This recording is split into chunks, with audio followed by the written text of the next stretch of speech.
Well, in our next session, we have another real-world case study. Matthew Figueroa, Senior Security Engineer, and James Lowry, Director of Information Security at a leading private aviation company. These guys are going to be coming on to share with us how they strengthened their organization's defenses. They eliminated 100,000 vulnerabilities and achieved a 35% reduction in cyber insurance costs. Who wouldn't want that? While boosting operational efficiency. So please, warmly welcome Matthew and James. Hello, everyone. My name is James Lowry, and I'm the Senior Manager of Information Security here at a prominent aviation company within the private aviation space. With me today is my Senior Security Engineer, Matthew Figueroa. And today we're here to speak to you about leading in aviation. Today's agenda, we'll talk about an organizational overview of our company, some of the advantages that we use within automation, and how those are advantageous to us in the cybersecurity space, our continuous monitoring and our vulnerability reduction, and how these have impacts on cyber insurability. And then finally, we'll close out with security awareness and the communication with your senior leadership and to your organization as a whole. So getting started, a little bit about us in our organizational overview. We are the world's largest private aviation terminal operator. We have over 215 global fixed base operations, which are located in 26 countries and over 5,000 employees, really closer to 6,000. Beyond that, we are also focused on a portfolio of companies that report to us.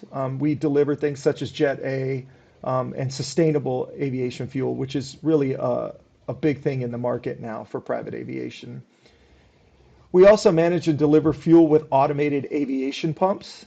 So think of that as like basically going to your own local gas station and filling up your car.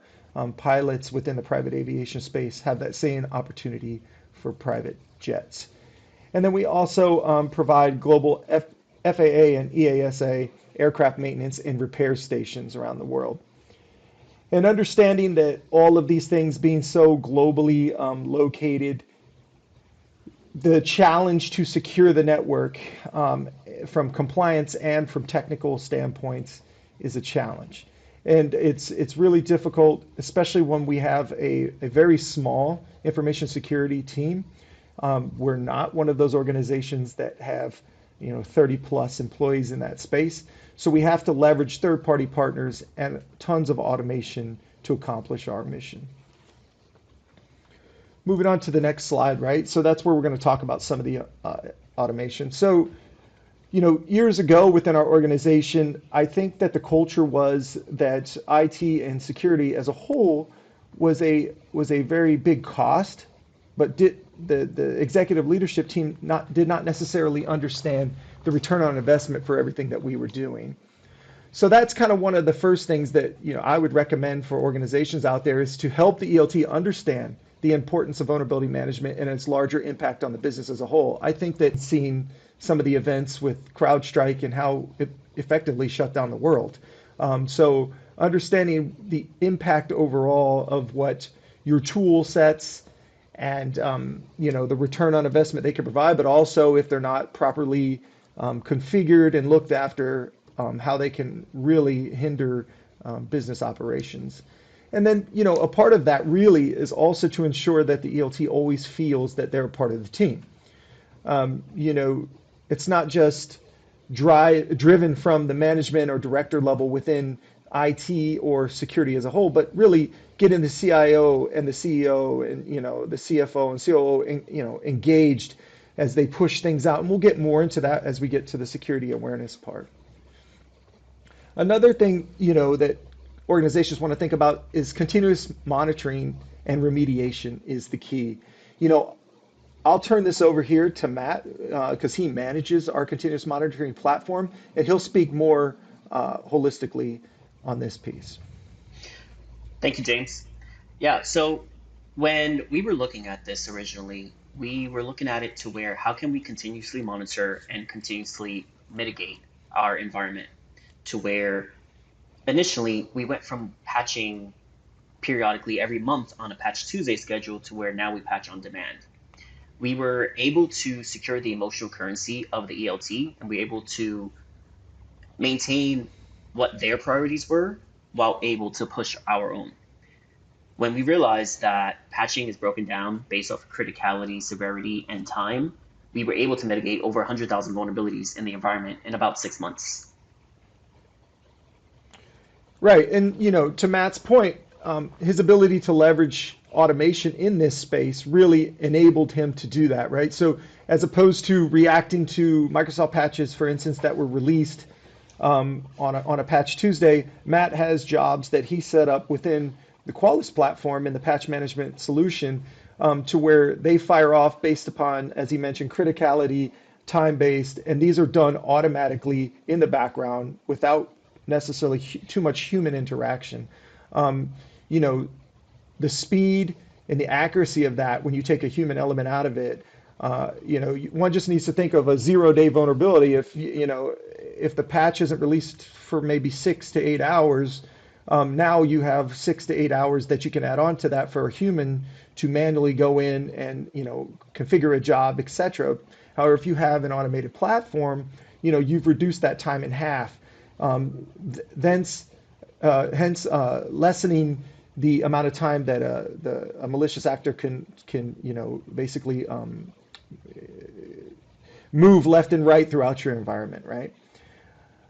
Along Yeah. with that, go ahead, Matt.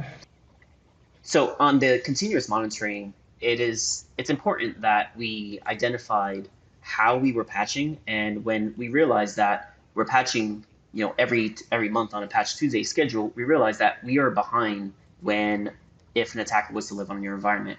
If they're living on your environment for 30 days, because you're only patching once a month, we were able to lock that down to where really you only have about 24 hours. And if a bad actor is going to gain access to your environment, that's 24 hours that they have to conduct recon and perform an attack and get out of there, right? So we were effectively able to minimize the threat and reduce the attack surface. Yeah, thanks, Matt. And then, so one may ask, well, how is it that you do continuous monitoring and continuous mitigation without disrupting the business? I will tell you it was not easy at first. Especially when the company was used to patching once a month, asking folks to do multiple reboots, sometimes a week, can be a challenge. However, this is where the communication that I mentioned at the top of the slide is in play, right? So we met in the middle, 3 deferrals, no more than 72 hours, and after the third deferral for rebooting the machine, then a countdown timer starts. Now for the ELT, we've extended that a little bit longer than the general user, but it's a happy medium. Everyone goes to bed at night. This is what we say, and if you get a Qualys notification that you need to reboot and you're in the middle of something, that's fine. You have 72 hours, so just pause the reboot, and then as you go to bed, just fire off a reboot of your machine, and you're good to go. And I think it took about 2 to 3 months for that kind of soak into the organization, but we have 0 complaints now, and as Matt mentioned, 100,000 vulnerabilities in 6 months after we integrated the tool. I'd say it was a pretty big win. So moving on to that with automation, because we're not just talking about vulnerability management, but we're also talking about, we think that, most organizations should leverage a VSOC that can detect and respond via automation. Being a small team, we actually have some pretty big results. Our VSOC pushes out once a month, a monthly update. And this month, for instance, our mean time to acknowledge an incident was less than 1.5 hours, and our mean time to resolve was under 2 hours. Looking at the same, other customers that use the same VSOC and industry as a whole, we were days ahead of the competition with a small team. So, a lot of that is down to the way we've built the relationship with our VSOC, and that they're an extension of our team and not just a paid service. They really are on our bench, and they're always watching, right? And they have an AI automated platform where all of our logs go into our SIM, that platform is constantly scouring and will fire off automated response plays.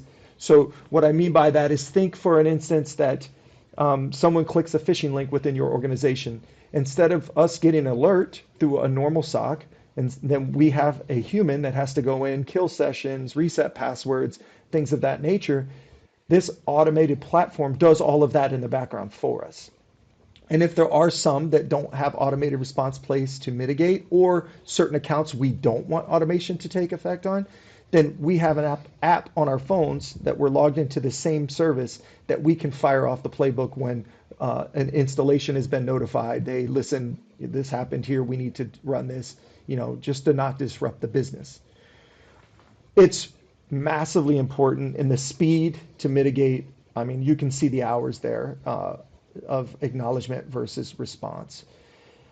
Obviously, what has to happen then is we need to tune, right? So this automated platform has to be tuned consistently, and we've had about a good 2 years working with this VSOC that we went with, where we constantly put in tuning tickets, and it keeps it really accurate, very fast, and the results are huge.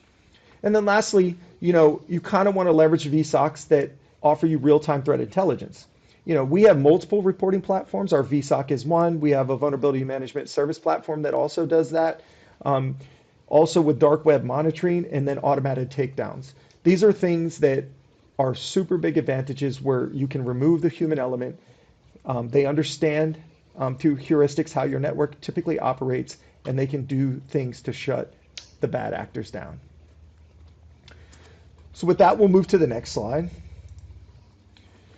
All of this really plays big, and this is something that folks are really starting to look at on insurability.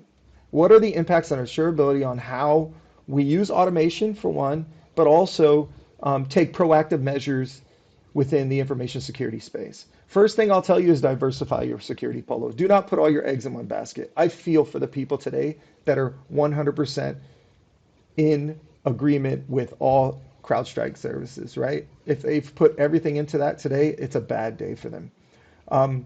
That's not to say anything negative about CrowdStrike. I'm just saying diversify your security portfolio. Don't put all your eggs in one basket. Understand that premiums are on the rise. The average premium increase on cybersecurity insurance is about 28% annually. With the introduction of AI and how that's growing, cloud and application security, those things are making the test more difficult. To answer the question, I've been doing this now for 3 years in the private sector, and the test is harder every year. But then not only that, it's just the attack surface is wider. And then understand to take a proactive risk management, displays due care. So when you get in these calls with these underwriters and these brokers, the more you can show what you're doing on the proactive measure, so as we mentioned on some of the things on the previous slides, using automation to get after, vulnerability management, using automation to get after any type of incidents, using AI platforms within a VSOC, threat intelligence feeds, dark web monitoring. The more you can bring that to the table and not be asked, the more the insurance companies are likely to insure you. Because that's the first step, really. A lot of people aren't even getting insured, and then the premiums are through the roof where it's too much for a company to pay for. So, we ask, what are the heavy hitters in an insurability meeting, right? Well, the first one, and I'll always say, and I think Matt will agree, is that identity and access management is the perimeter. You can have all the fancy tools you want, you can have all of the services and third-party support you want, but if you don't know who has access to your network, what they have access to, and if it's the right level that they're supposed to have, then you've already lost. I liken it to having the most secure fence in the world, but giving somebody a key to the padlock. So identity and access management, you're going to have to prove that in a cyber insurance briefing. EDR, XDR are paramount, and they're non-negotiable. If you don't have one of those solutions, you will not be insured. So highly recommend doing some research on some of the more prominent ones out there. I mean, CrowdStrike is one of them.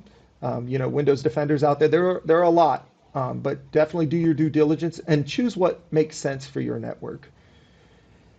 The third one there is zero trust or not to zero trust. Zero trust is the buzzword, right? Zero trust architecture, on the face of it, is a great product. It ties right in with identity and access management. However, what I will say, we do leverage one here at our organization, and some of the lesson learned on that is you really need to involve everyone from the beginning. You need the network team, you need the sysadmin team, and you need the security team, all in that working together. If your Active Directory structure is not correct, or your routing diagrams are not up to date, you are going to struggle. Because really, if you polled most companies that have a zero trust model, how many are at truly zero trust? I bet it's less than 5%.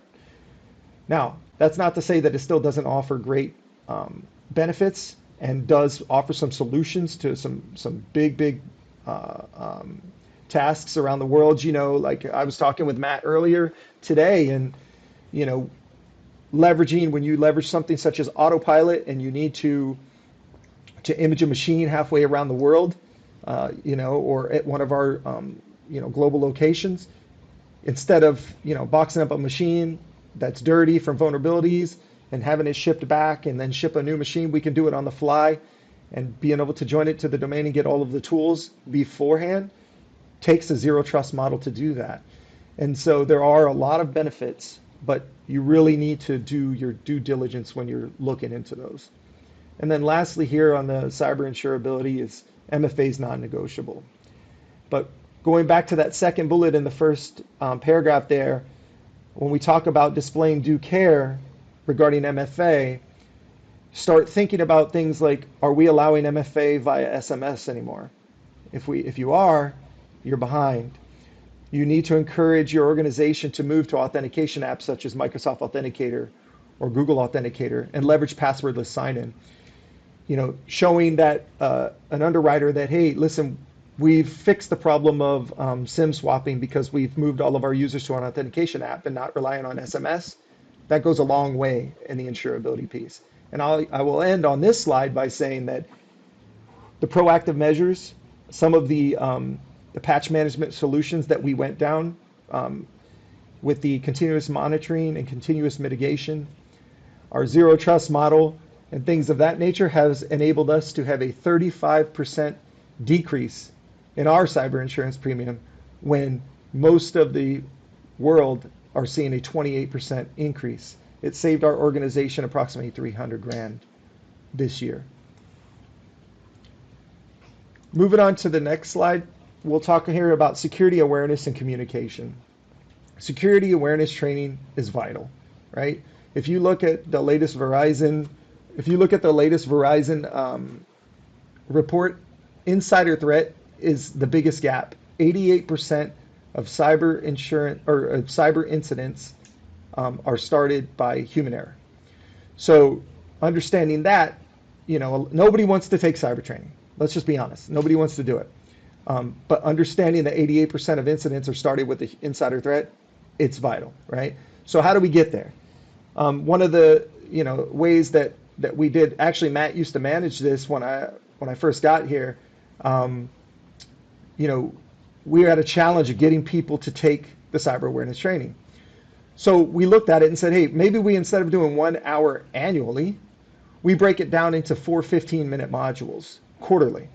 That offers us two things. One, you really give your end users relief. They don't have to sit there for an hour and listen to all this training because they already got to do all the other trainings that are mandatory, right? But not only that, it allows you to stay current. If you were to come out Q1, there could be something that's hot on the realm of cybersecurity, right? But then by Q4, it's moved on to something else. So if you're able to break up those modules into 4 15-minute modules, it allows you to stay current, stay relevant, and then not tax your employees.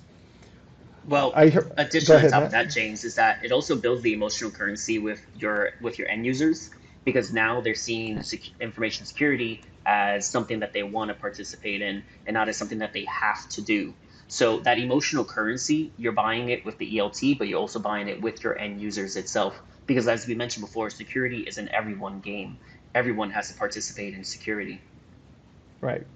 It's exactly right. And you can, we leverage a third party to help create our security awareness training.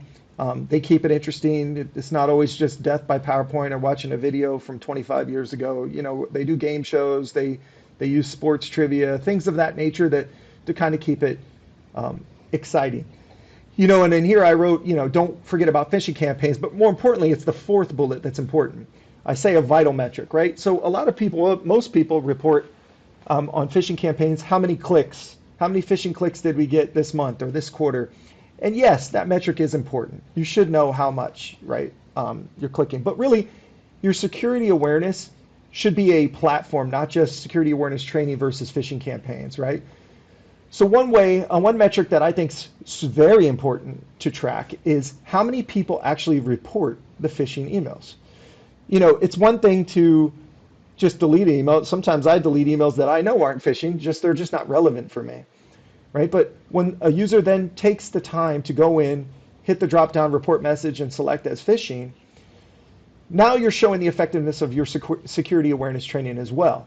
Not only that, it feeds the Microsoft intelligence, so to further prevent phishing campaigns of that nature, right? So it is a super important metric, and I will tell you, this whole security awareness platform that we operate here at our organization has reduced us from when I got here in January of 22 at 10% click rate a month, and they weren't tracking back then the report message, so I can't give that number, to we're under 4% click rate a month.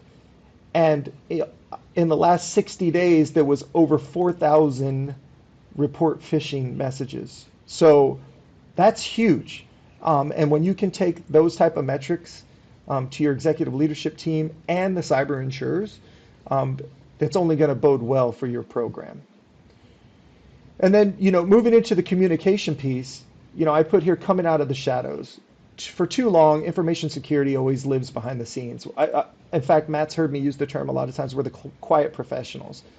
But we really need to change that, right? So we need to move from the Department of No, the people that disapprove everything, to the Department of Show. I personally, at least once a quarter, volunteer to do our shift brief at our organization, which is a global video we do every Wednesday where we talk about hot topics within the company, and the whole entire organization, 6,000 users, watches this show every Wednesday morning. I always try to get in there at least once a quarter to champion something that's going on in information security, and it's not always for our business. Sometimes we talk about, the Microsoft Authenticator app, for instance, but hey, why you should leverage that with your own bank accounts? Being there for the people. Showing people, like when we do our Cybersecurity Awareness Month that's coming up in a few months, right? We always choose one of those weeks where we talk about security at home. How folks can have security, help their kids, their teenagers that are on the computer at home, things to think about, right? So that's kind of where we're looking at there. And then prove the ROI and earn emotional currency. Like Matt, you've heard mention emotional currency multiple times throughout the call. Proving to the executive leadership team the return on investment for your tools via automation, vulnerability mitigation, things of that nature, will only buy into that and help you drive the communication to the organization. Plus, you've heard Matt say, security is a team sport. We need to leverage the leadership engagement. We can't just operate down at the lowest level. We need to invigorate our executive leadership team, have them be a part of it, have them brief a shift brief, or have them be a part of the Cybersecurity Awareness Month. Those things go a long way. And then remember, automation plays its part. Where you can automate and you can set up jobs to run in the background, such as Matt has done with our Qualys platform, or you can set up jobs through your VSOC where they're leveraging AI and heuristics to find the 0 days or find gaps in security. They can find non-persistent or reset the word there. They can find what's the word, Matt, when someone's traveling where they don't normally travel? Anomalous login. Right. There you go. So start from Suspicious there. logins. So yeah, automation plays its part. Like we said, Matt's leveraged it heavily with the Qualys platform in vulnerability management. Our VSOC leverages it through AI, understanding heuristics and malware within the network, or anonymous travel, where folks are not traveling where they typically do. Those tickets are fired off immediately where they're logging in at, right? Any time you can leverage the automation piece to get behind this or get in front of this is only going to help you, number one, most importantly, secure your network, Number two, lower your cyber insurance premiums. Number three, actually, let's start those numbers over. Number one, it allows you to protect your network. Number two, it allows you to protect your users. Number three, it allows you to lower your cyber insurance premiums. And number four, it allows you to build and purchase emotional currency with the executive leadership team so you can do bigger and better things to further protect the network.